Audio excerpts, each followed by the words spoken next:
With me this morning is Rosemary Wormington, who's the patient and family support worker for the Midlands, and part of an organisation called Hammer Out Brain Tumours. Good morning.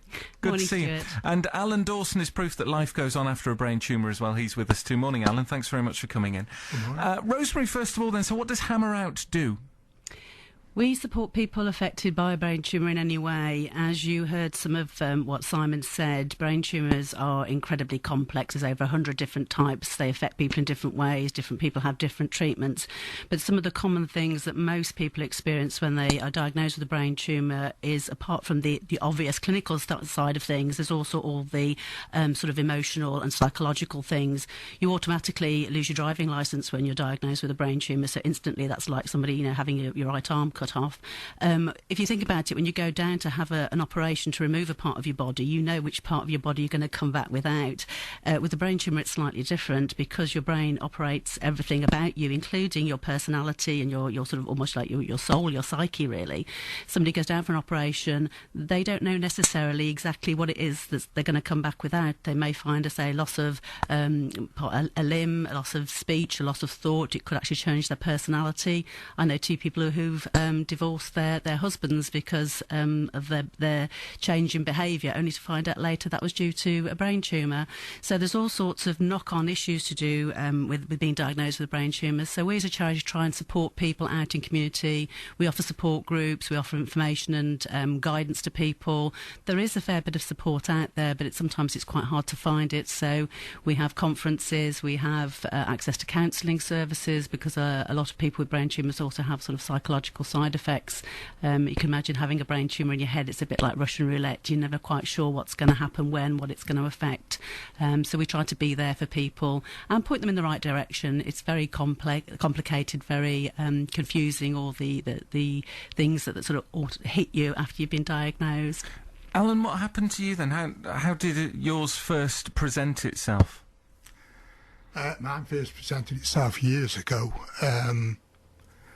Basically, I still have arthritis in that area.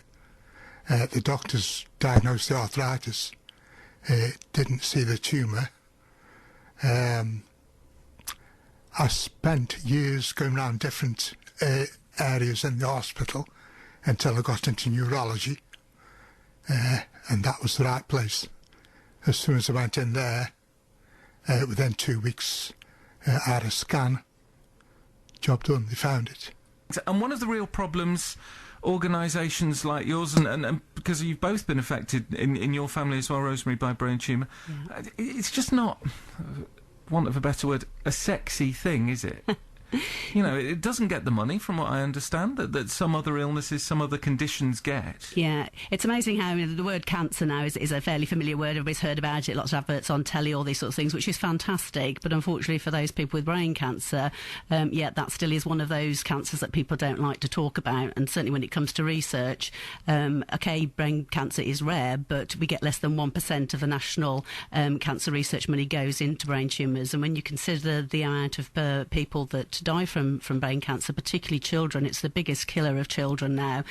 Kills more people than more children than leukemia or meningitis. And yet I bet most of your listeners have never heard of brain tumours with children. They probably think it's something that children don't get, but actually it's the biggest killer. It sounds, from speaking to the doctor we had on early, quite indiscriminate as well. There's not an awful lot you can do. Absolutely. I mean, diagnosing it is a nightmare because it's so difficult to diagnose. It hits every walk of life. It doesn't matter what you've done. Obviously, people like myself who had a daughter with a brain tumour, you spend a lot of time thinking, what should I have fed a different thing? Was it something during the pregnancy, whatever? All these things go through your mind, and nobody knows. And this is where the research is so needed, because we've just got absolutely no answers to any of this at the moment. And we desperately need to improve the research to find out. Alan, with your tumour then, when you were diagnosed, this will sound really weird, and I don't mean it, and please don't be offended, were you relieved to at least know what was wrong? Yes, really relieved. I'd been so long trying to get a diagnosis that when one did eventually come along, I was thinking, well, yes, let's get on with it. Did you think that was it though? When they said, right, we found it finally, we've come up with what it is for you. It's a brain tumour. What did you think that meant for you? Well, you don't know really what to think. I suppose that depression I'd already been through. I'd suffered a lot with my work. I couldn't work anymore properly. People didn't see me the same as I was years before. So in the end it was just, okay, it's happened. Let's get on with it. Get the job done and see where we go from here. And so you had an operation? Yeah. 9.5 hours, I believe. The problem with my tumour is that it's not what it is. It was a low-grade one, which is very slow-growing. The problem with mine is it's where it is. That's the problem. It's very, very dangerous area. Where, if you don't mind me asking, where was it? Or where is it? It's in the brain stem. So it's right inside then, is it? Yeah. So the brain stem is like the heart. It's in 4 segments called ventricles, like the heart. Apparently the 4th one is completely gone. It's going into the 3rd one. So they took what they could. They never promised any cure. They took what they could, saved my life. It's so slow growing. They managed to get 80%. So slow growing that it is growing again, but it's very slow. They're better off leaving it for now and you carry on with your life.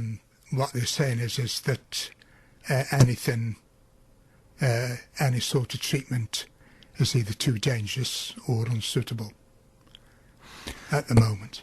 And this is one of your concerns, isn't it, Rosemary, that actually if they were spending money on the research, they might be able to find something more suitable or less dangerous? Absolutely. There's lots of things being looked into at the moment, all sorts of things to do with sort of gene technology and very complicated things that I'm going to begin to sort of explain here. But the trouble is they don't get very far with them. I mean, just to give you one very quick example, there's an antidepressant that's been on the market for years and years, which it costs nothing to produce, but they've stopped producing it because other antidepressants have sort of superseded it, but they think it might help to reduce the growth of tumours. But nobody will look into it because it's not cost effective. There's no, for the drug companies, it's not worth their while doing it. So if we could get more money into research, and hopefully they could pick up some of these things, and who knows, a couple of years' time we might be finding, if not a cure, better treatments that don't have so many knock-on effects as some of these other treatments do have. So how rare are brain tumours then? The cancerous ones are about 2% of all cancers are brain tumours, but if you add in the benign ones we talked about earlier, the low grades, there's about 16,000 people a year that are diagnosed with them. So again, it's no small amount. And the other thing which Simon didn't go into, because again it gets complicated, but 25% of all other cancers, so if you have cancer of the breast, prostate, etc., will potentially travel to the brain. So there's a huge number of people with what they call secondary brain tumours, which aren't really being looked at all, because they say we're not even looking at the primary tumours. So the primary ones are the ones that start in the brain, the secondary ones start somewhere else and spread. Yeah. Okay. In terms of your life now and your life, we've got Margaret's number, so we can exchange numbers for you afterwards. Yeah. And another point as well, 24 years old. Yeah. Driving licence taken off him, which you've said is an automatic thing once you're diagnosed. Yeah. Is there ever a chance of getting your driving licence back once you've had a brain tumour? There is, and there's quite sort of strict guidelines about that. For some people can get it back within 1 year, some people 2, some people never get it back. It depends on things, the side effects. If people have epilepsy, often that's a sort of lifelong ban, if there's any problems with their eyesight, etc. But it is a bit of a nightmare, and again, one of those issues that people with brain tumours really feel almost discriminated against about, because even when they are feeling fit and well, to try and get through to the DVLA and have a decent conversation with somebody to explain why you should have your licence back, it's just a minefield. And what about the other point, I suppose, that we haven't really talked about, is the financial side of it. Oh, gosh.